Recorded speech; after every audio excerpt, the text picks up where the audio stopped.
Hans Kelder's with us. Talk to the Hans. Good morning, Hans. How are you, Scotty? I'm doing well. Now, of course, the election, the state election was announced this week.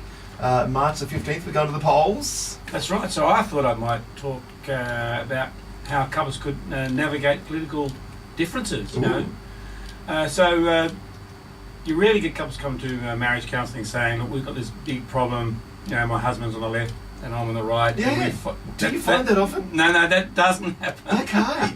So I thought, but it could actually ruin a night or a couple of days if you're sort of arguing. And, you know, if you argue, you've always got to do the repair work afterwards. So I thought, you know, how can we navigate through political differences as a couple? My wife and I, we generally are pretty aligned as far as political views go.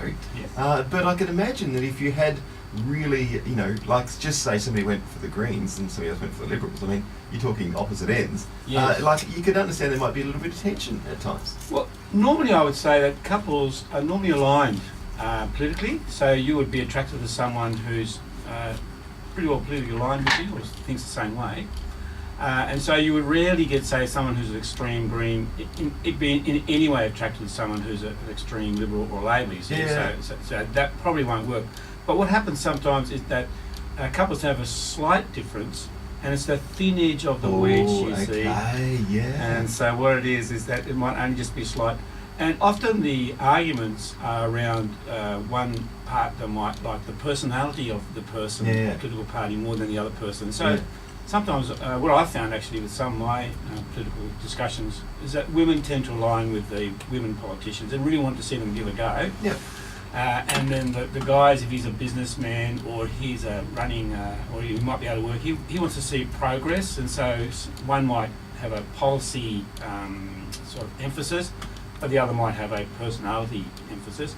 And see, that's the thin edge of a wedge of someone having, you know, it could end up being quite an argument between the couple. It's interesting how we get focused on those things, and you know, and they can actually be quite disruptive in a marriage, you know. But when you actually could step outside it, you go, it really wasn't that big an issue.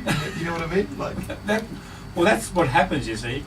And so, for example, in most marriages, people are aligned. You know, they believe, you know, whatever's good for the country, whatever's good for the state, and it'd be good to have most policies around that benefits everybody. Yep.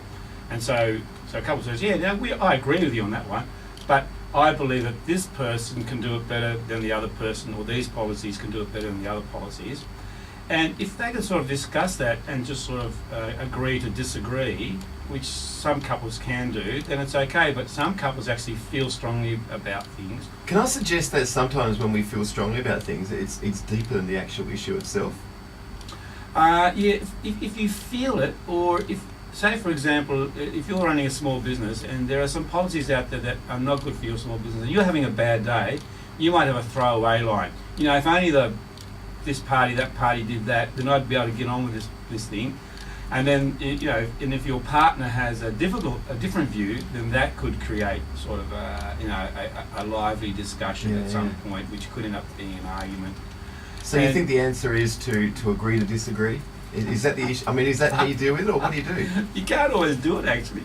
And I'm actually speaking from experience here because I think it's actually good for couples to be politically involved, you know, and to actually think through the policies and the personalities, whichever way they choose to go, so that when they do vote, they actually make a decision that's, you know, that they can sort of believe in.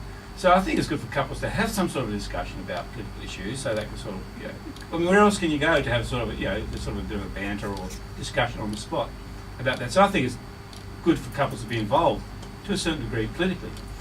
But for couples to agree completely is not going to happen. So there'll always be some difference.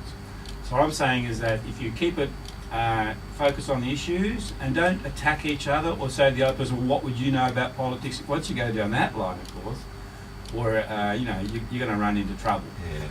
So I would say try and focus on the issues. Enjoy the debate. Enjoy the debate. Let it grow the relationship. Try not to have an argument because it could ruin a night or a day.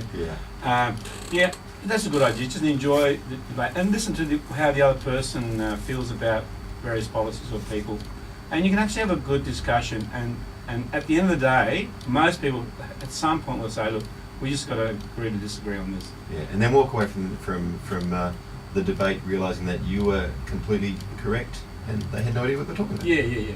And I think it's a pity if couples can't talk about it because, it's too a hot a potato, so they've got to sort of talk to other people about it, but they can't actually talk to their partner about it because it will inevitably end up in an argument. I think that's sad. Yeah. So, Hey Hans, thank you so much. That's So who okay. are you voting for in March the 15th? yeah, I think I'll keep that one in my between the ears at this point. Good idea, good answer. Hey, thanks for coming and we'll see you next week. Okay.